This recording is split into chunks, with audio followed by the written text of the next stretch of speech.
फरहान साहब वो हैं जिन्होंने शुरू से लेके एंड तक मेहदी काज़मी साहब जो दुआ ज़ारा के वालिद हैं उनके इंटरव्यू लिए और दुनिया को दिखाया कि दुआ ज़ारा किस तरह की ज़िंदगी गुजार रही थी। और मेरी राइट साइड पे मौजूद हैं इमरान साहब जिन्होंने फर्स्ट इंटरव्यू दुआ ज़ारा और ज़हीर का किया, जिसके इंटरव्यू के आने के बाद तहलका मच गया कि ये इंटरव्यू कैसे कर लिया। आप पे इतनी तनकीद की जा रही है आपके उस इंटरव्यू के ऊपर, आने वाली जनरेशन को क्या पैगाम दे रहे हैं कि आप इस तरह शादी करें, यानी भाग के शादी करने को फ़रोग दे रहे हैं? कोई ऐसी बात नहीं है कि स्क्रिप्टेड है, मैं किसी के मुंह में अल्फाज नहीं डाल सकता। स्टेटमेंट चाहिए कि यार बच्ची सेफ़ है, वो शो करवा दें। सर हम तो चाह रहे हैं, वो नहीं है ना, वो शो करवा दें। वो ये बता दें कि हम क्यों भाग रहे थे 50 दिन, हम क्यों नहीं पुलिस के पास आके स्टेटमेंट दे रहे थे, हम क्यों नहीं वालिदैन से मिल रहे थे। ज़ुनैरा महम जो यूट्यूबर है वो आपको एक्सपोज करने जा रही हैं, आप उसके बारे में क्या कहेंगे? कर दें यार, मैं तो कह रहा हूँ कर दें भाई, वो दिखा दें जो डॉक्यूमेंट्स उन्होंने दिखाने हैं। अस्सलाम वालेकुम, नूर पाकिस्तान से मैं हूं आपका मेज़बान मियां अब्दुल्ला। नाज़रीन, दुआ ज़ारा जो केस अभी तक हल होने का नाम नहीं ले रहा, अदालतों ने फ़ैसला दे दिया हुआ है और दुआ ज़ारा को आज़ाद रहने का और उसकी ज़िंदगी गुजारने का उसको जो है ना इजाज़त दे दी हुई है। आज हमारे साथ मौजूद हैं दो लेजेंड, फरहान साहब और इमरान साहब। फरहान साहब वो हैं जिन्होंने शुरू से लेके एंड तक मेहदी काज़मी साहब जो दुआ ज़ारा के वालिद हैं उनके इंटरव्यू लिए और दुनिया को दिखाया कि दुआ ज़ारा किस तरह की ज़िंदगी गुजार रही थी। और मेरी राइट साइड पे मौजूद हैं इमरान साहब जिन्होंने फर्स्ट इंटरव्यू दुआ ज़ारा और ज़हीर का किया, जिसके इंटरव्यू के आने के बाद तहलका मच गया कि ये इंटरव्यू कैसे कर लिया। हत्ता कि स्ट्रीम मीडिया जो था वो भी उनको अप्रोच नहीं कर सका। तमाम मामलात में काफ़ी जो है पेचीदगी है, कुछ इनकी तरफ से है कुछ इनकी तरफ से, और एक अजीब सी जंग जो है सोशल मीडिया पर छिड़ी हुई है जो थमने का नाम नहीं ले रही। हम दोनों से बात करेंगे और जानेंगे तमाम सवालों के जवाब जो हमारे पास हैं और आवाम के हैं। अस्सलाम वालेकुम सर। वालेकुम सलाम। अस्सलाम वालेकुम इमरान। वालेकुम अस्सलाम। मैं सबसे पहले इमरान साहब आपसे सवाल करूंगा। इमरान साहब, मुझे बताइएगा कि आप फर्स्ट इंटरव्यू दुआ ज़ारा का करके आए, आप पे इतनी तनकीद की जा रही है आपके उस इंटरव्यू के ऊपर और आपने जो उनके साथ सवाल जवाब किए, अवाम का ये कहना है कि वो एक तरफ़ा इंटरव्यू था, दो तरफ़ा इंटरव्यू नहीं था। आप क्या कहेंगे? तनकीद करना लोगों का हक़ है और वो तनकीद कर रहे हैं अपने हक़ को इस्तेमाल करते हुए।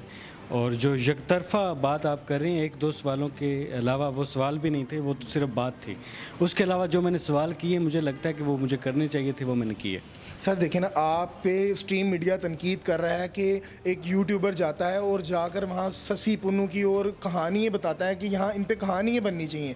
क्या आपको ऐसा लगता है कि आपको करना चाहिए था? ये अल्फाज मुझे इस्तेमाल नहीं करने चाहिए थे और इन अल्फाज से अगर किसी की दिल आज़ारी हुई तो मैं माजरत चाहता हूँ। इन अल्फाज के अलावा अगर आप देखें तो कोई इंटरव्यू यकतरफ़ा नहीं था। मैंने दुआ से वो सवाल किए जो मुझे करने चाहिए थे। आपको वो विक्ट्री का निशान बनाने पर भी काफ़ी तनकीद का निशाना बनाया जा रहा है कि आपने उनके वालदैन को हरवाया है, और वो इल्ज़ाम आप पे आ रहा है कि इमरान साहब ने उनसे विक्ट्री का निशान बनवाया कहकर। वालदैन का जो रुतबा है ना, बड़ा अजीम रुतबा है। अगर दुनिया की कोई भी ताकत आ जाए तो वालदैन को नहीं हरा सकती। लड़की ने इंतहाई कदम उठाया ज़रूर, मैं उसे सपोर्ट नहीं कर रहा, मैं उनको मुआशरे का अजीम किरदार करार नहीं दे रहा। हाँ, मैं ये कह सकता हूँ कि गलत हुआ है, ऐसे नहीं होना चाहिए था। लड़की को अपने वालिदैन को अपने एतमाद में लेना चाहिए था ये कदम उठाने से पहले।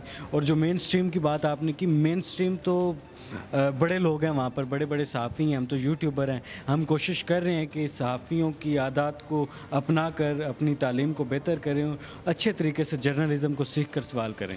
उसमें कहा जा रहा है कि ये जो यूट्यूबर इंटरव्यू करके आए हैं, ये आने वाली जनरेशन को क्या पैगाम दे रहे हैं कि आप इस तरह शादी करें, यानी भाग के शादी करने को फ़रोग दे रहे हैं? बिल्कुल ऐसी बात नहीं है। बिल्कुल मैं ये इस हक़ में नहीं हूँ कि कोई भाग के शादी करे। अपने वालिदैन को अपने हक़ में लेकर आएँ, अपने वालिदैन की खुशियों को अपनी मर्ज़ियों में शामिल करें। ये गलत बातें हैं। मेन स्ट्रीम अगर हम पे तनकीद कर रहा है, मेन स्ट्रीम का कोई खुद एंकर आके कर लेता तो वो फिर ठीक था। नहीं, ये भी कहा जा रहा है ना कि वो कोई भी इंटरव्यू उनका नहीं कर सकता, लेकिन आप जो थे चुनीदा इंटरव्यू करके आए हैं, यूट्यूबर गए हैं और किसी को भी उन्होंने इजाज़त नहीं दी, और ये रात की तारीखी में हुआ है। बिल्कुल रात की तारीख में ज़रूर हुआ है, लेकिन इतनी रात नहीं थी कि मिड रात 2-3 बजे हो जी। जैसे हम आपस में जाते हैं अक्सर हमें 12-1 बज जाते हैं किसी भी इंटरव्यू पे।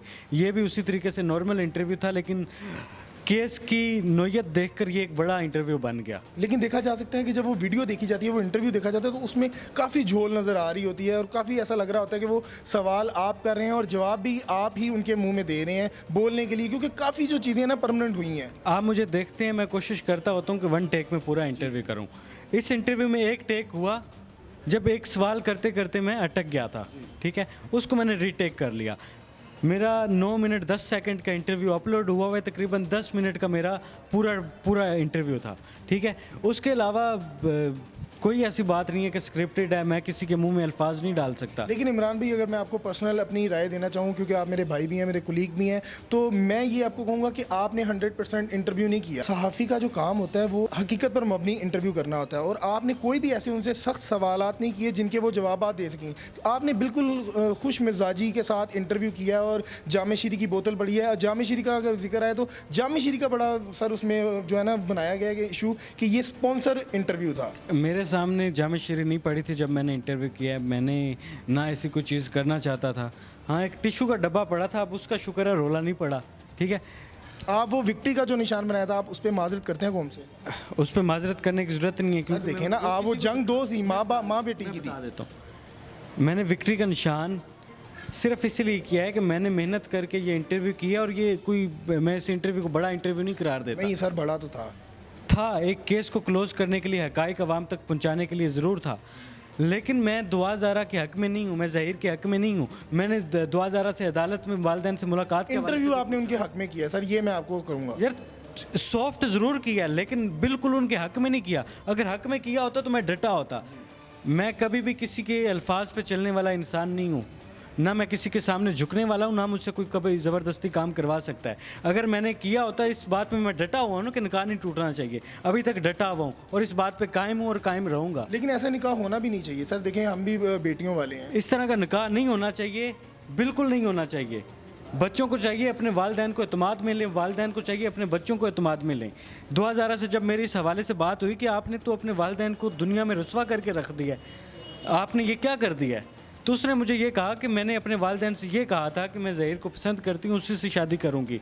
उस वक़्त कहा था जब वो अपने कज़न ज़ैनुल आबिदीन से उसका रिश्ता तय हो रहा था, और वो रिश्ते की भी उसने कहानी सुनाई कि एक प्लॉट का मसला था, जो प्लॉट का मसला था वो ताया अबू के साथ था, तो मेरे वालिद चाह रहे थे कि वो प्लॉट का मसला हल हो जाए, मेरी ज़ैन से शादी हो जाए। सर ये तो बकौल दुआ के कुछ जवाब हैं जो दुआ कह रही है। मैं आपकी तरफ आता हूँ। फरहान साहब, मुझे बताइएगा कि आपने इस मामले को पहले दिन से लेके और अब तक जो है ना इसको कवर किया है। मुझे बताइएगा कि आपको नहीं लगता था कि ये केस सिर्फ दो जुमलों की वजह से हाइप क्रिएट कर गया, जो उन्होंने एक निजी चैनल पे जाकर बोले थे कि हमारी बेटी का नाम ज़हरा है और इसकी वजह से ऐलान नहीं हो रहे कि ये शिया नाम है? आपको नहीं लगता कि इस दो अल्फाजों की वजह से ये मामला यहाँ तक आया?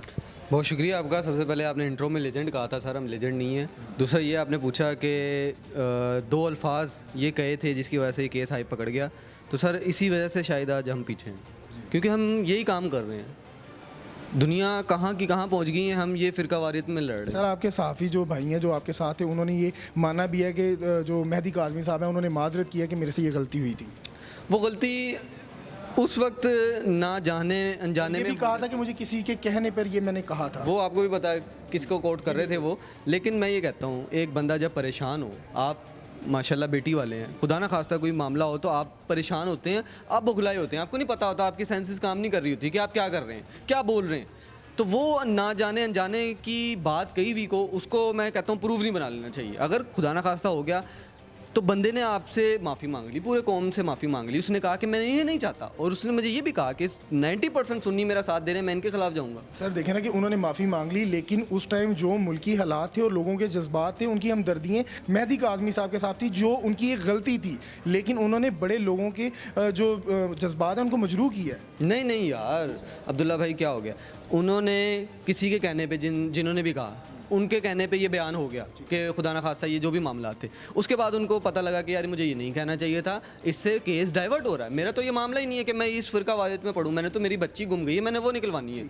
उसके बाद अगर उन्होंने आपसे कह दिया कि मैं नहीं चाहता, नहीं मैं फ़िरका वारियत फैलाना चाहता, मैं ये नहीं चाहता कि मैं ये बयान दूँ, तो मेरा नहीं ख्याल कि यार आप कोर्ट में भी तो माफ़ियाँ होती हैं, हर जगह माफ़ी होती है, जब माफ़ी होती है बात ख़त्म हो जाती है। तो आप उसकी नीयत पे तो नहीं ना यार शक कर सकते, या उसका दिल चीर के पाड़ के तो नहीं ना देख सकते कि यार ये वाकई फ़िरका वारियत चाहता था या ये ड्रामा जान के कर रहा था वो। फरहान साहब, मेरा आपसे सवाल है कि आपको ये लगता है कि आपने वन साइडेड इंटरव्यू किए हैं? सर मैंने इमरान भाई से पूछा टू साइडेड कहाँ हो रहे थे, इमरान भाई के पास कोई जवाब नहीं था, उन्होंने कहा वाकई कहीं नहीं हो रहे थे। आपसे भी मैं पूछ लेता हूँ सर, सारी दुनिया में कह रही है वन साइडेड किया है, मुझे आप ये बता दें किसी channel, main stream media, social media पे टू साइडेड मौक़िफ़ चल रहा हो, ज़हीर की फैमिली दिखा रहे हो, ज़हीर की माँ दिखा रहे हो, ज़हीर को दिखा रहे हो, उसके बाद दुआ ज़ारा दिखा रहे हो, दुआ ज़ारा की वालदैन दिखा रहे हो, कहाँ चल रहा था? सर लेकिन आप खुद तो बात कर सकते हैं ना, अगर आपसे कोई बात नहीं कर रहा तो आप कम से कम केस को जज करके अपनी इन्वेस्टिगेशन के मुताबिक तो बता सकते हैं ना कि कौन सही है कौन गलत है और क्या हो रहा है। सर इन्वेस्टिगेटिव रिपोर्टिंग बहुत बड़ा जिम्मेदारी है, ठीक है। दूसरी ये कि आपने कहा खुद से बता सकते हैं, जब हमारे पास हकाइक मौजूद ही ना हो हम खुद से क्या बताएंगे? हम 2000 की फैमिली के पास मौजूद थे, वो जो हमें हकाइक बता रहे थे हम कौम के सामने रख सर आप उनके कहने पे बता रहे थे ना, आप खुद अगर इन्वेस्टिगेट करते तो शायद आपको और अच्छा जो है इसका रिस्पांस मिलता। किस चीज़ की इन्वेस्टिगेट कर? सर देखें कि अदालत फैसला कर देती है कि बच्ची की उम्र 17 साल है, लेकिन आप फिर भी मेहदी काज़मी साहब का बयान लेते हैं और वो कहते हैं कि अदालत ने गलत फैसला किया, मेडिकल गलत आया, यानी इसका मतलब कि आप जज को जो है जो अदालत है उनको गलत कह रहे हैं। मीडिया का काम क्या होता है? सर हकाइक सामने लाना यही होता है।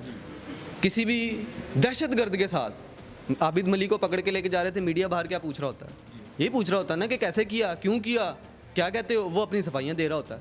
अब हमारा काम यही है यार, हमारी तो ताकत माइक है ना। अब अगर वो समझ रहे हैं कि कोर्ट में यार मेरे साथ जो भी मामलात हुए हैं मुझे कौम के सामने आना चाहिए, तो जो प्रेस कॉन्फ्रेंस के जितने माइक कोर्ट के बाहर लगे होते हैं आप सारों को उठवा दें। फरहान साहब मुझे बताइएगा कि आपने तमाम केस देखा है, आपको क्या लगता है कि दुआ ने इतनी बड़ी बगावत की, ये आप भी जानते हैं कि उसने बहुत बड़ी बगावत की, क्या रीज़न हो सकती है इसके पीछे? मैं आपको कहता हूँ बच्चे से गलती हो जाए, वो ना जाने में गलतियाँ करते हैं बच्चे, 14 साल 13 साल 12 साल की उम्र में गलतियाँ कर देते हैं, आप उनको पकड़ के कत्ल कर दें, ये ट्रेंड थोड़ी देना हमने, नहीं ना देना। बच्चों को जब टॉफ़ी दे के कोई लेके जाता है, कहता है तेरे वालिद बुला रहे हैं, बच्चा चला गया, अब आप बच्चे को पीट दें कि तुझे मैंने बुलाया था, तूने टॉफ़ी क्यों ली, ये तो नहीं ना होता। हम बच्चे को समझाते हैं यार बेटा आपसे कोई बात करे आपने नहीं जाना, तो मैं कहता हूँ बच्ची से होगी गलती सर।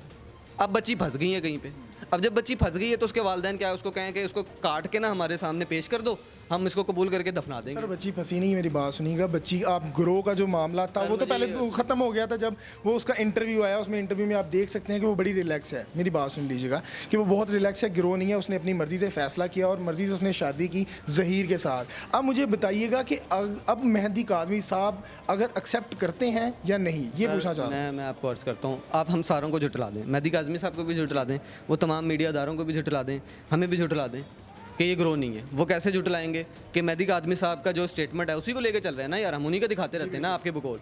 हम वो कहते हैं कि बच्ची की उम्र इतने साल है, आप वो झुटला दें। वो कहते हैं कि मेरी बच्ची को ट्रैप किया गया है, मेरी बच्ची को 50 दिन मेरे से दूर रखा गया है, मेरी मुलाकात नहीं करवाई गई। उन सारे सवालात के जवाब ज़हीर की फैमिली की तरफ से आके दे दे, कौम समेत मेहदी साहब समेत हम सब माफ़ी मांग लेंगे यार कि हम वाकई इनके ऊपर इल्ज़ाम लगाते रहें, हम उनसे माफ़ी मांग के उनका मौक़िफ़ सामने रख देंगे। इमरान भाई आप दुआ ज़हरा से और ज़हीर से मिल के आए हैं, मुझे बताइएगा कि आपको ऐसा महसूस हुआ कि वो किसी ग्रोह में है या किसी गैंग ने उसको अगवा किया हुआ है? नहीं, मुझे सब लोगों की तरह मेरे जहन में भी यही सवाल थे कि लड़की को अगवा किया गया, ज़बरदस्ती रखा हुआ है। मैं इसी चीज़ को हक़ाइक़ को सामने लेकर आने के लिए कोशिश कर रहा था। फरहान भाई ने उधर से बड़े अच्छे तरीके से रिपोर्टिंग की और उनके वालिदैन के बयानात को सामने लेकर आए। मेरी भी कोशिश थी कि मैं कराची जाता लेकिन नहीं जा सका, लेकिन मेरी कोशिश थी चलो अगर मैं नहीं जा सकता तो मैं इधर से हक़ाइक़ को सामने लेकर आऊँ। जब मैं वहाँ गया तो पिज़्ज़ा पार्टी चल रही थी, दुआ और उसका शोहर बैठ के पिज़्ज़ा खा रहे थे, वो फैमिली रिलैक्स थी, दुआ भी रिलैक्स थी, हंसी खुशी ज़िंदगी गुजार रहे थे। तो मैंने उनसे सवाल किया, मैंने कहा आप इधर हंसी खुशी ज़िंदगी गुजार रही हैं, मुस्कुरा रही हैं, पिज़्ज़ा खा रही हैं, आपके वालिदैन तो बड़े दुख में। तो इस बात पर उसने कहा कि मैं अपने शोहर के साथ खुश हूँ, मैं चाहती हूँ कि मैं अपने वालिदैन को जाकर मिलूँ। अच्छा मुझे बताइएगा इमरान साहब कि आपको इस केस में लगता है कि दुआ ज़हरा और ज़हीर की मेहदी काज़मी के साथ सुलह हो जाएगी?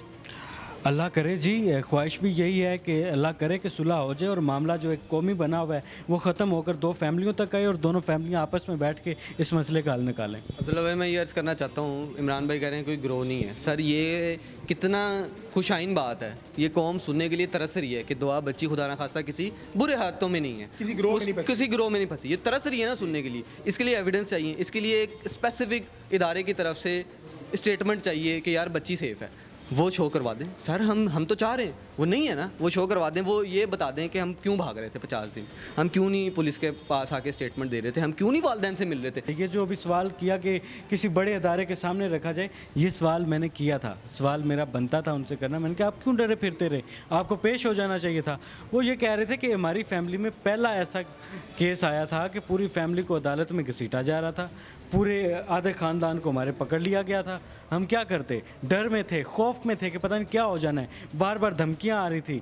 यही वजह है कि हम भागते फिरते रहे। बाद में आहिस्ता आहिस्ता हमें समझ आना शुरू हुई तो हम इस केस में फ़ाइट करते हुए नज़र आए।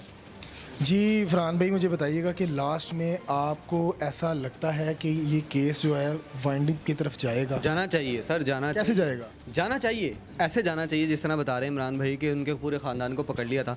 आप ये देखें मीडिया कितनी ताकत है आजकल के दौर में, चौथा सतून है ना रियासत का। मीडिया आपकी जंगें रुकवा देता है, आपकी हुकूमतों के ऊपर जोर प्रेशर डलवा देता है। तो ये तो एक छोटा सा केस था। मेहदी साहब का कितना मौक़िफ़ मीडिया से गया है, तो ये क्यों गायब थे? एक मेरा ये सवाल का जवाब दे दें, क्यों गायब थे? इतनी पावर है इनके पास। जब बच्चा उठाया गया, आपका बच्चा पकड़ा गया, फ़ौरन वालदा जो है वो सामने आ गई कि मेरा बेटा मेरे साथ तो रह रहा था, वो हम बड़े खुशी रहते थे। तब क्यों आए आप? जब 50 दिन से वो तड़प रहे थे तब आके आप बता देते, इतना तो केस ही ना होता ना। ये मुश्किल में फंसते ना मैं मुश्किल में होता। फरहान भाई, मुझे बताइएगा कि लास्ट में दुआ ज़ारा और जो उसका शोहर है ज़हीर, मेहदी काज़मी साहब, अब उनको माफ़ करेंगे, एक्सेप्ट करेंगे या नहीं? क्योंकि निकाह तो हो गया, ये तो आपका मानना है, क्योंकि वो शरीयत के मुताबिक उन्होंने निकाह किया बकौल उनके, और अदालत ने भी उनको जो है ना फैसला दे दिया। ये मामलात निकाह के सारे फोरेंसिक जो है वो बड़े लोग जो इस फील्ड के हैं वो समझते हैं, वो करें। दूसरा ये कि अगर कोई गुंजाइश मौजूद है तो वो उसके वालिद हैं, वो उनकी बेटी है, वो बेहतर समझते हैं मैंने इसको एक्सेप्ट किस सूरत में करना है। ये मुझे नहीं पता कि वो कब करते हैं। जी ना, लास्ट में मैं ये बताना चाहता हूँ कि मेरा मकसद ज़रा भी नहीं है कि हम आपस में लड़ें, तनकीद बराए लड़ाई की बात आ गई। बिल्कुल, आपने मुझे एक क्वेश्चन दे दिया। इमरान साहब और फरहान भी मुझे बताइएगा कि दुआ ज़ारा केस एक तरफ, लेकिन सोशल मीडिया पे जो एक कुछ यूट्यूबर आपस में लड़ रहे हैं और एक दूसरे को नीचा दिखाने की कोशिश कर रहे हैं, उसके बारे में आप क्या कहेंगे? क्योंकि इमरान भाई पे भी बहुत तनकीद की गई और आप पे भी बहुत तनकीद की। ज़ुनैरा माहम जो है वो आप पे इल्ज़ामात की बारिश कर रही हैं कि मैं कुछ दिनों बाद जो है एक वीडियो लेके आ रही हूँ जिसमें मैं दिखाऊंगी कि जो यूट्यूबर्स मेहदी काज़मी साहब ने बुलाए हुए थे उनके ऊपर कितने एक्सपेंस किए, कितने उन्होंने पैसे लिए और कौन कौन सी टिकट उनको दी। आप क्या कहेंगे? जो उनकी बात तो आप मेरे से ना करें, मुझे उनकी फ़िक्र भी नहीं है। वो जो कर रही हैं वो मैंने आपको पहले बता दिया, वो वालिद के ऊपर इल्ज़ाम लगा रही हैं, तो हम कुछ भी नहीं है। दूसरा ये कि मुझे कंसर्न है इमरान भाई से। मैं ये कहता हूँ मुझे इनकी नीयत पे शक नहीं है। इनको केस का नहीं पता था, ये भी खुद मानेंगे। 2 महीने से ये केस पे काम नहीं कर रहे थे। इनको इंटरव्यू लाइनअप हुआ होगा, जिस तरह भी होगा ये चले गए जाके। इनको नहीं पता था ये इतना शदीद रिएक्शन आ जाना है, क्योंकि हम स्टोरीज़ करते हैं, हम मिलकर इकट्ठे करते हैं। हम तो लव स्टोरीज़ भी करते हैं, जो कि आप भी देखते हैं पाकिस्तान भर में। जब एयरपोर्ट से आते हैं हमें पता लगता है भाई इस तरह शादी हुई है, हम जाके करते हैं। इतना बड़ा केस है, मैं क्यों कर लूं? वो पिक्चर जिस तरह इन्होंने ले ली, वो उनको नहीं पता था इतना शदीद रद्द-ए-अमल आ जाएगा। मेरा ज़रा मकसद नहीं है इनकी ज़ात को तज़लील करना, लेकिन सिर्फ ये है कि जो सवालात ये नहीं करे, हमने इनसे पूछे हैं, हमने कौम के आगे रखे हैं, इन्होंने भी माजरत की और ये बड़ेपन का सबूत दे रहे हैं कि यार मेरे से ये गलती हो गई। ज़ुनैरा माहम जो यूट्यूबर है वो आपको एक्सपोज करने जा रही हैं, आप उसके बारे में क्या कहेंगे? कर दें यार, मैं तो कह रहा हूँ कर दें भाई, वो दिखा दें जो डॉक्यूमेंट्स उन्होंने दिखाने हैं। मैं आपको कह रहा हूँ केस डाइवर्ट होता है, हमें इससे फ़िक्र ही नहीं है यार। हमें इल्ज़ाम लगाते हैं, जो भी असल कंसर्न है बच्ची वालदैन के, या जिस तरह भी जो उसका मामला सॉर्ट आउट होना है, इस कौम को तसल्ली दे दें, हमारे ऊपर जितने मर्ज़ी इल्ज़ाम लगाते रहें। जी नाज़रीन, आपने गुफ्तगू सुनी फरहान ज़फ़र साहब की और इमरान साहब की। अपनी राय से कमेंट सेक्शन में ज़रूर आगाह कीजिएगा। इसी के साथ अपने मेज़बान को दीजिए इजाज़त। आपका मेरा खुदा आमीन नासिर।